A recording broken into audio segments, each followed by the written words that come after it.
여러분, 혹시 오늘도 발목이나 무릎이 찌릿한데 이건 훈장이야 라며 운동화 끈을 꽉 조이진 않으셨나요?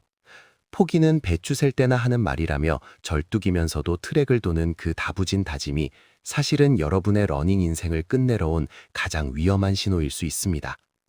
처음엔 건강해지려고 시작했는데 어느덧 부상을 투혼으로 포장하며 몸의 비명을 무시하고 있지는 않은지 오늘 진지하게 짚어보려 합니다. 왜 우리는 멈춰야 할 때 멈추지 못하고 결국 만성 부상이라는 비싼 대가를 치르면서까지 트랙 위에 서 있는 걸까요? 그 이면에는 단순한 열정이 아닌 우리 뇌가 파놓은 교묘한 심리적 함정들이 숨어 있습니다. 심리학에서는 이를 몰입의 부정적 이면이라고 부릅니다. 즐거움이 집착으로 변하는 그 임계점을 넘어서는 순간 강한 정신력은 어느새 자기 파괴적 중독으로 변질됩니다. 달리기를 시작하고 3년차 이내의 초보 러너들에게 가장 흔히 나타나는 증상은 바로 자아 정체성과 러닝의 동일시입니다. 처음 5km를 완주했을 때의 그 벅찬 감동은 우리에게 나는 러너다라는 강력한 정체성을 부여합니다. 하지만 이 정체성이 뚜렷해질수록 위험해집니다. 어느 순간 달리기의 성과가 곧 나의 가치라고 믿게 되거든요. 대회 기록이 나빠지면 내 존재 가치마저 떨어지는 기분이 드니까 몸이 아파도 무리하게 도전하게 되는 겁니다. 여기에 SNS라는 기름이 부어집니다.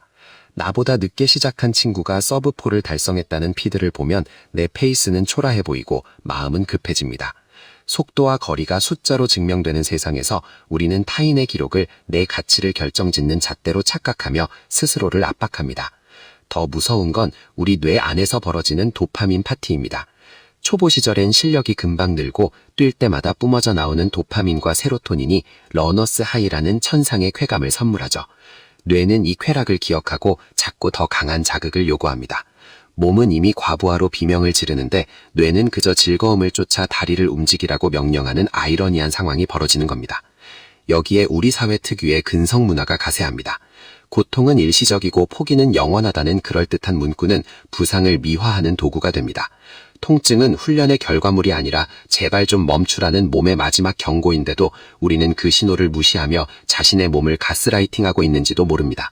우리는 훈련법은 유료 강의까지 들어가며 공부하지만 정작 가장 중요한 회복은 배운 적이 없습니다.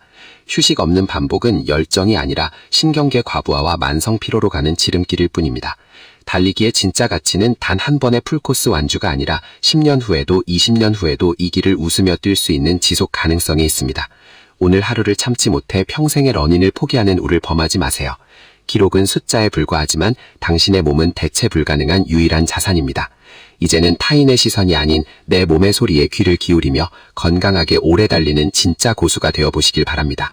우리가 부상을 입으면서도 멈추지 못하는 가장 근본적인 이유는 바로 우리 마음 속에서 일어나는 정체성 융합이라는 현상 때문입니다.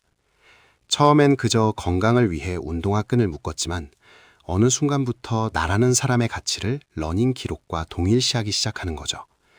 내가 오늘 몇 킬로미터를 뛰었는지, 페이스가 몇 초 당겨졌는지가 곧 나의 자존감이 됩니다. 정체성이 러닝과 완전히 융합되어 버리면 기록이 떨어지는 것은 단순한 실력이 하락하는 게 아니라 내 존재 자체가 부정당하는 것 같은 심각한 공포로 다가옵니다. 그래서 몸이 비명을 질러도 그 공포를 이겨내기 위해 억지로 트랙 위로 자신을 내던지게 되는 것입니다. 이런 불안감에 기름을 붓는 것이 바로 SNS를 통한 상향 비교입니다.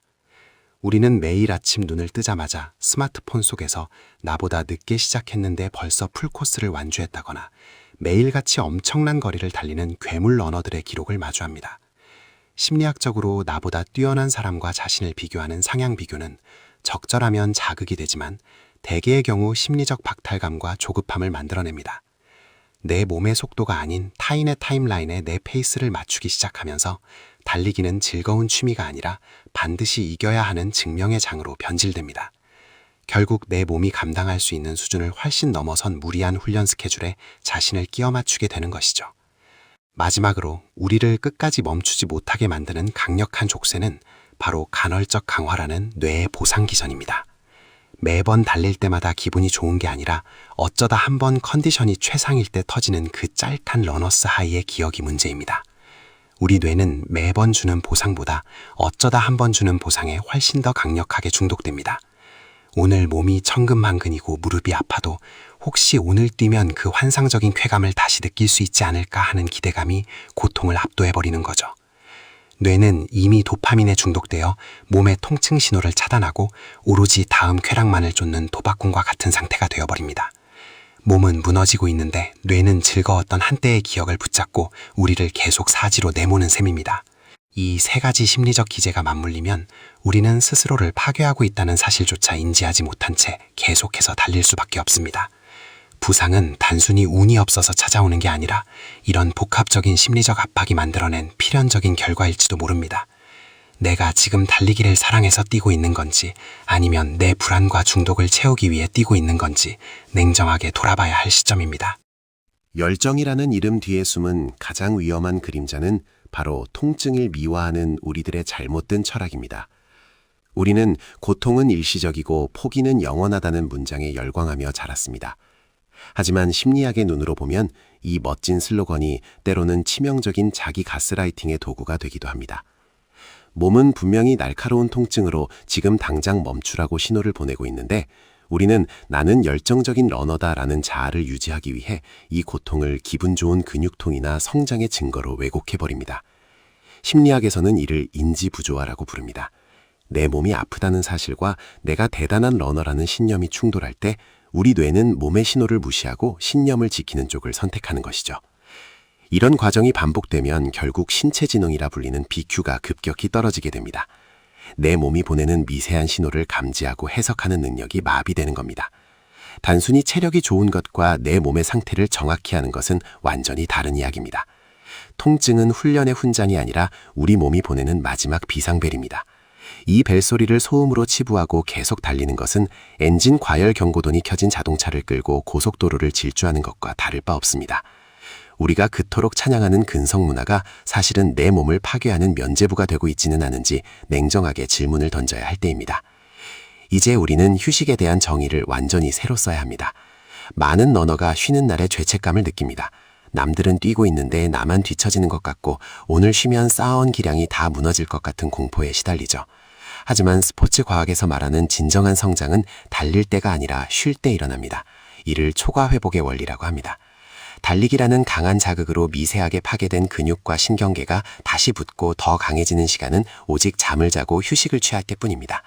휴식은 훈련의 중단이 아니라 다음 단계로 올라가기 위해 반드시 거쳐야 하는 필수 훈련 과정입니다. 쉬지 않고 달리는 것은 성장이 아니라 서서히 소모되는 과정일 뿐이라는 사실을 뼈저리게 깨달아야 합니다. 결국 달리기의 진짜 가치는 지속 가능성에 있습니다.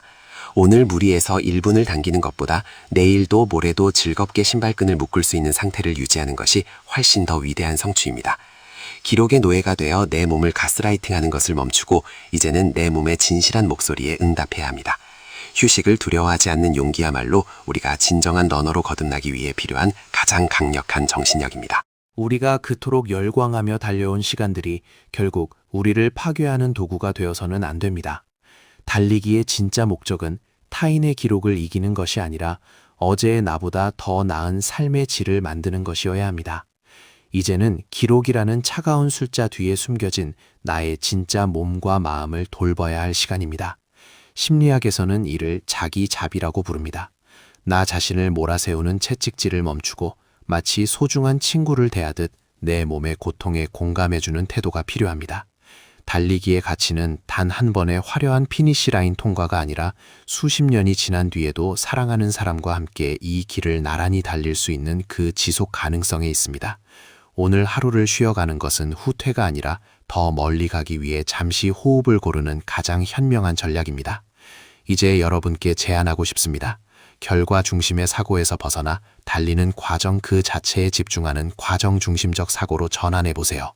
스마트워치의 숫자보다 내 몸의 감각에 더 집중하는 겁니다. 숨이 차오를 때 느껴지는 심장의 박동과 지면을 박차고 나갈 때의 발바닥 감촉, 그리고 운동 뒤에 찾아오는 기분 좋은 피로감까지 이 모든 신호들을 있는 그대로 받아들이고 존중하는 법을 배워야 합니다. 기록이 나오지 않아도 괜찮습니다. 오늘 계획한 거리를 다 채우지 못했어도 무릎이 조금이라도 불편하다면 멈출 줄 아는 그 결단이야말로 그 어떤 풀코스 완주보다 더 용기 있는 행동입니다. 진정한 고수는 빨리 달리는 사람이 아니라 언제 멈춰야 하는지를 정확히 아는 사람입니다. 나를 사랑하지 않는 노력은 결국 독이 될 뿐이라는 사실을 잊지 마세요. 기록은 언젠가 깨지기 마련이고 우리의 전성기도 영원할 순 없습니다. 하지만 건강하게 달리는 습관은 평생의 자산이 되어 우리를 지켜줄 것입니다. 우리는 모두 기록을 세우기 위해 태어난 기계가 아니라 살아 숨쉬는 감정을 가진 인간입니다. 여러분의 러닝이 누군가에게 보여주기 위한 전시가 아니라 오로지 나 자신을 치유하고 단단하게 만드는 고귀한 의식이 되길 바랍니다. 남들과 비교하며 조급해하지 마세요. 당신의 페이스는 오직 당신만이 결정할 수 있습니다. 꾸준히, 오래, 그리고 무엇보다 건강하게 우리 모두 트랙 위에서 오랫동안 웃으며 만날 수 있기를 진심으로 응원하겠습니다. 오늘 영상이 여러분의 러닝 인생의 작은 쉼표가 되었길 바랍니다.